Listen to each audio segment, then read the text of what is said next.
Blog के एक नए सेशन में मैं शशि आपका फिर से स्वागत करता हूं। आज का सेशन रिगार्डिंग्स है एसबीआई क्लर्क में मेरा क्या परफॉर्मेंस रहा था 2020 में। मैंने भी 2020 में एसबीआई क्लर्क दिया था। तो बहुत सारे स्टूडेंट्स के मैसेज आ रहे थे, सर अपना स्कोर शेयर कीजिए और हम लोग को कुछ बताइए कि कैसे हम लोग कम समय में जल्दी से जल्दी हम लोग सक्सेस पा सकें। तो उसी की रिगार्डिंग आज का वीडियो है। तो चैनल पर नए हैं तो चैनल को सब्सक्राइब कर लीजिएगा, घंटी के बेल आइकन को प्रेस कर लीजिएगा। अब देखिए, एज ए स्टूडेंट जब हम प्रिपरेशन कर रहे थे तो सबसे पहले हम लोग को ये समझ में नहीं आता है कि पैटर्न क्या है, पीटी का पैटर्न क्या है, मेंस क्या है। हम लोग सीधा बात जो करते हैं वो करते हैं कट ऑफ के बारे में।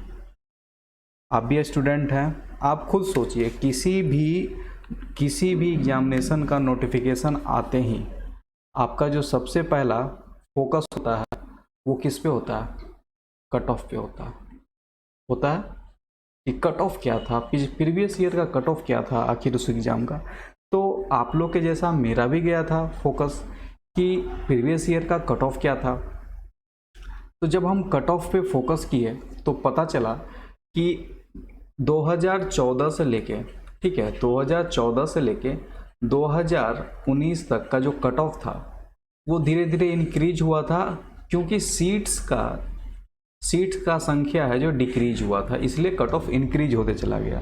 तो ये आइडिया हो गया कि आप अगर 75% नंबर, 70 से 75% नंबर अगर हम प्रीलिम्स में ला देते हैं तो मेरा सिलेक्शन में किसी तरह का कोई प्रॉब्लम नहीं होगा।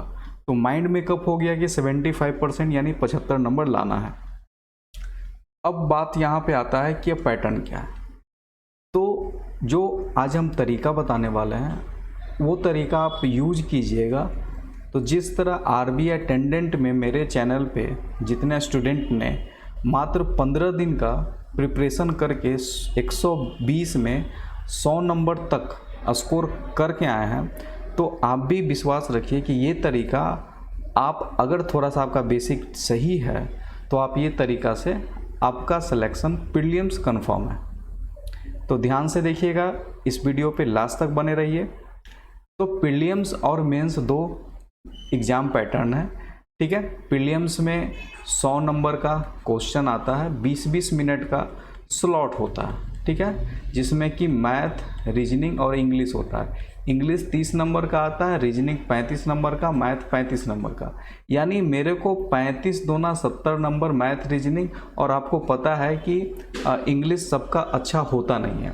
तो माइंड मेकअप मैंने कर लिया था कि मैथ और रीजनिंग से कम 60 से 65 के बीच में मेरे को नंबर लाना है, और इंग्लिश में 10 नंबर भी आ जाएगा तो भी हम सिक्योर हो जाएंगे अपने रिजल्ट के लिए। तो पहले तो ये देखना था कि प्रीलिम्स में मैथ में, रीजनिंग में और इंग्लिश में आखिर पैटर्न क्या था।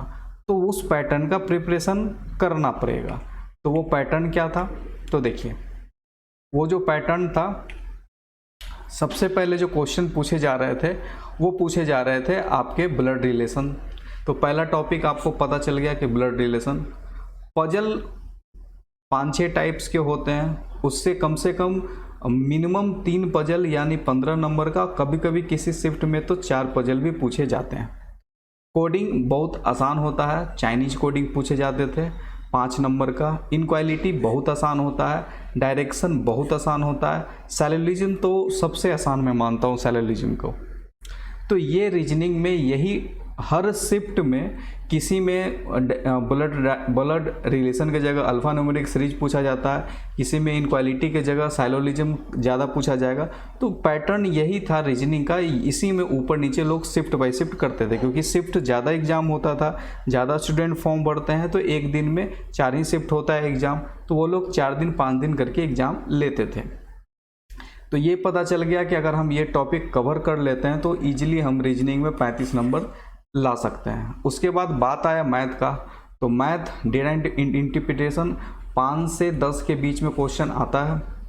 किसी शिफ्ट में 5 आता है, किसी शिफ्ट में 10 भी आता है, वो शिफ्ट पे डिपेंड करता है। मिसिंग या कभी रॉन्ग नंबर सीरीज 5 क्वेश्चन आता है। सिंप्लीफिकेशन कभी 10 आता है, मिनिमम 5 तो कंफर्म है। क्वाड्रेटिक अगर सिंप्लीफिकेशन 5 आए तो क्वाड्रेटिक 5 आएगा, सिंप्लीफिकेशन 10 है तो क्वाड्रेटिक नहीं आएगा। बाकी अर्थमेटिक कम से कम 8 से 10 क्वेश्चन आपको मिलेगा ही।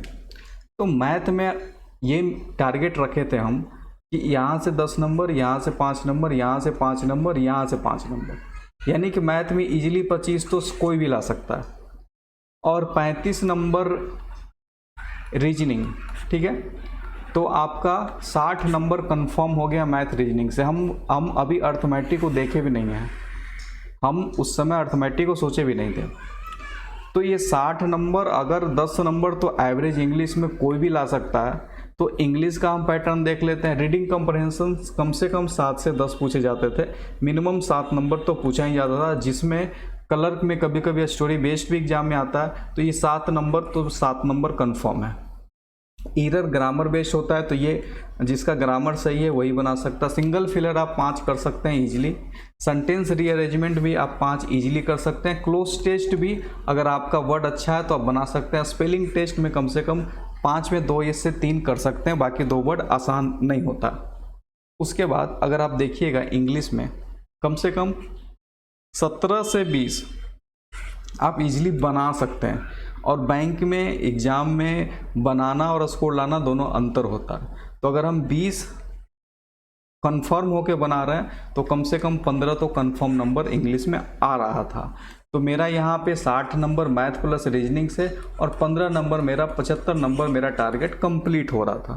तो मैंने सोचा कि समय कम है तो क्यों ना इसी पे फोकस किया जाए, और साथ में हमने उसके अलावा मैथ में अर्थमेटिक का प्रीवियस ईयर क्वेश्चन देखा कि अगर कितना टॉपिक कर लें जिसमें 3 से 4 क्वेश्चन आ जाए, तो पता चला कि CI SI से 1 क्वेश्चन, एज से 1 क्वेश्चन, मिक्सचर से 1 क्वेश्चन, प्रॉफिट प्लस लॉस से 1 क्वेश्चन, इतना ये कंफर्म था। तो मैंने 5 चैप्टर अर्थमेटिक का करना शुरू कर दिया, प्रीवियस ईयर क्वेश्चन और जहाँ से भी सोर्सेस मिल रहा था। और मैंने मैथ के लिए RS अग्रवाल मैंने बनाया पूरा।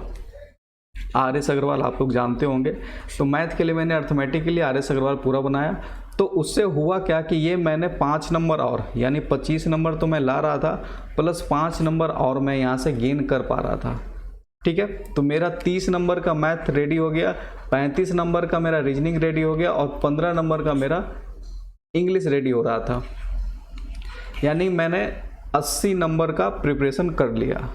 अब बात था कि ये 80 नंबर का प्रिपरेशन करने के लिए आपको इंग्लिश का ये हर दिन ये प्रिपरेशन करना पड़ेगा, एक दिन से तो होगा नहीं। तो हर दिन प्रिपरेशन करने के लिए आपके पास मटेरियल कहाँ है और कहाँ से मटेरियल मिलेगा? रीडिंग कंप्रहेंशन अलग, एरर डिटेक्शन अलग, सिंगल फिलर अलग, उसी तरह मैथ में सबका आपका मटेरियल चाहिए। तो ये सबसे ज़्यादा प्रॉब्लम है जब बैंकिंग का जो स्टूडेंट का ये जो मटेरियल का प्रॉब्लम बहुत ज़्यादा हो रहा था। तो इसी मटेरियल के रिगार्डिंग मैंने बहुत जगह से सोर्सेज से मटेरियल को इकट्ठा करना शुरू किया, और साथ साथ मैंने टेलीग्राम पे मैं सोचा कि जो मुझे प्रॉब्लम फेस हो रहा है, तो जो न्यू कमर आते हैं बैंकिंग का प्रिपरेशन करते हैं और बड़े बड़े चैनल के पास जाते हैं और बड़े बड़े अमाउंट पेड करते हैं प्लस क्लासेस के लिए, उसके बाद फिर टेलीग्राम पे मैसेज करते हैं कि मेरा प्लस का कोई पास ले लो। तो मैं चाहता था कि ये सब अब बंद होना चाहिए, अगर किसी का भला हो सके तो करना चाहिए। तो मैंने टेलीग्राम चैनल शुरू किया, और जो मुझे अच्छा लगा, जो मटेरियल मुझे सही लगा, उसका मैंने क्यूज यानी DI का क्यूज बना दिया और ग्रुप में उसको क्यूज करवाया। उसमें कंपटीशन हो गया, अगर 20 लड़का भी क्यूज दे रहा है तो 20 में कौन टॉप कर रहा है टेलीग्राम पे पता चलता था। उसी तरह सिंप्लीफिकेशन का क्यूज चला, क्वाड्रेटिक का चलवाया, और साथ साथ PDF भी दिया, मॉक टेस्ट भी करवाया। तो इससे मेरा भी प्रॉफिट हुआ और जो भी मेरे से जुड़े हुए स्टूडेंट थे उनका भी प्रॉफिट हुआ। तो ये मेरा दोनों तरफ से ये प्रॉफिट हुआ कि मैंने मॉक टेस्ट करवाया और PDF भी उनको दिया, और फिर मॉक टेस्ट करवाने से मेरा भी प्रिपरेशन सही हो गया। साथ साथ जो इंग्लिश का था, इंग्लिश का भी क्यूज करवाया, PDF दिया, साथ साथ मॉक टेस्ट भी करवाया। तो ये रेगुलर मैंने 24 दिन किया, 24 दिन रेगुलर किया। ये 24 दिन करने के बाद, 24 दिन इस तरह से प्रिपरेशन करने के बाद जो फाइनली आउटपुट मुझे मिला एग्ज़ाम में, तो वो क्या मिला कि मैंने स्कोर किया आउट ऑफ 189 नंबर। ठीक है, अब मेरा अटेम्प्ट क्या था, 94 मेरा अटेम्प्ट था, ओनली 94 मेरा अटेम्प्ट था। मुझे आज भी याद है कि मेरे से एक रीजनिंग का पजल नहीं बना था, क्योंकि मेरे पास, मैं एक पजल में फंस गया था और मेरे पास एक पजल कम बना था। ठीक है, तो रीजनिंग में ही मैंने क्वेश्चन छोड़ दिया था, 5 क्वेश्चन पजल का छोड़ा था, एक क्वेश्चन मैंने मैथ में अर्थमेटिक छोड़ा था। अर्थमेटिक इतना आसान आया था कि मैं उम्मीद नहीं कर सकता। तो आज ये दिखाने का बस यही रीज़न है कि अगर आप चाहते हैं कि कम समय में अच्छा प्रिपरेशन करने के लिए, तो आपको, आपके पास एक प्लानिंग होना चाहिए बढ़िया, कि उस प्लानिंग के हिसाब से आप उस पर वर्क कर सकें। कि प्लानिंग कैसा होना चाहिए, तो सबसे पहले आपको जो एग्ज़ाम में पूछा जाता है उसके बारे में नॉलेज होना चाहिए, क्या पूछा जाता है, ट्रेंड क्या है। और सबसे बड़ा प्रॉब्लम होता है कि सर इसका, लोग मेरे को मैसेज करते पूछते हैं कि सर इसका मटेरियल कहाँ से लाएं। तो मैं बस यही बोलता हूँ कि डेली मैं क्यूज कराता हूँ। आपके पास अगर समय है, आप अपने परफॉर्मेंस को चेक करना चाहते हैं, तो मैं क्यूज कराता हूँ मैथ, रीजनिंग और इंग्लिश का डेली रात में 9 बजे। कहाँ करवाता हूँ, IBPS PT 2020, लिंक डिस्क्रिप्शन में बॉक्स में टेलीग्राम का दिया हुआ है, आप इसमें ऐड हो जाइए और डेली रात में 9 से 10 आप खुद अपना परफॉर्मेंस चेक कर लीजिए कि मेरा 30 लड़का, मेरा 50, इसमें 1400 मेंबर हैं, लगभग 1400 मेंबर हैं, उसमें आपका क्या परफॉर्मेंस है आप देख लीजिए। उसी तरह जीके का भी मैंने वही काम किया, क्यूज करवाया, वो 10 से 11 में करवाता हूँ, उससे मेरा भी फिर परफॉर्मेंस बहुत अच्छा हो गया था। एक ही क्यूज को 20 बार अगर आप बनाइएगा तो आपको याद हो जाएगा। आप घर पे नहीं भी पढ़ रहे हैं फिर भी क्यूज को सिर्फ बना के आप याद कर सकते हैं।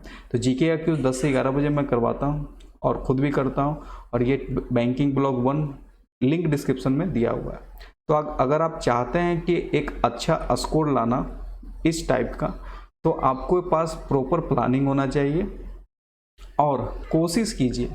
सबसे इम्पॉर्टेंट है कि आपका जो सेक्शन मजबूत है, ठीक है, आपका जो सेक्शन मजबूत है उसका प्रैक्टिस करना है, और जो सेक्शन कमज़ोर है उसको पहले सीखना है, क्योंकि बैंकिंग में स्पीड सबसे बड़ा इम्पॉर्टेंट फैक्टर आपको सामने आने वाला है। आपको आते हुए प्रॉब्लम्स छूट सकता है, इसलिए आपको स्पीड सही करने के लिए आपको मॉक चाहिए। तो मेरा टेलीग्राम पे करवाने का रीज़न यही है कि उसमें समय रहता है, समय के हिसाब से लोग स्पीड, प्रेशर बनता है, एग्जामिनेशन का माहौल नज़र आता है, तो उसके कारण लोग का स्पीड सही हो जाता है। फिर मैं मॉक टेस्ट, अभी मैंने 50 मॉक टेस्ट SBI का फ्री दिया है, ठीक है, लिंक भी उसका भी, उस वीडियो का भी लिंक डिस्क्रिप्शन बॉक्स में होगा, और वो टेलीग्राम पे डाला हुआ है। 50 free mock test SBI clerk के लिए ये मैं दे चुका हूँ, आप उसको जाके देख सकते हैं, बना सकते हैं, ठीक है। तो और भी आपको कोई रिगार्डिंग प्रॉब्लम है, इसके बाद मैं मेंस का भी अपना नंबर शेयर कर दूंगा। आज के सेशन में इतना ही, किसी को कोई और प्रॉब्लम है तो कमेंट बॉक्स में कमेंट कीजिएगा, और जल्दी से चैनल को सब्सक्राइब कर लीजिए और घंटे के बेल आइकन को प्रेस कर लीजिए, और टेलीग्राम चैनल में आप लोग ऐड हो जाइए और क्यूज देके अपना परफॉर्मेंस चेक कीजिए कि आपका कमी क्या है। साथ साथ आपको पता है कि बैंकिंग ब्लॉग पे क्लासेस भी स्टार्ट है, और ये जीके का शेड्यूल है। देखिए जीके मैं किस तरह करवाता हूँ, स्टैटिक का अलग, करंट का अलग, करंट का रिवीजन कराता हूँ, बैंकिंग का करवाता हूँ और स्टैटिक का करवाता हूँ। तो इस तरह से आप खुद सोचिए कि ये क्यूज रेगुलर आप दीजिएगा तो आपका क्या परफॉर्मेंस हो सकता है। और डेली जो क्लासेस है, मॉर्निंग में 8:30 बजे, मैथ 10 बजे, लाइव क्लासेस यूट्यूब पे, GA अभी 8 बजे हो गया, 7:30 पहले चल रहा था, अभी 8 बजे हो गया, ठीक है। तो आज के सेशन में इतना ही, कल फिर मिलते हैं एक नए सेशन के साथ, तब तक के लिए धन्यवाद।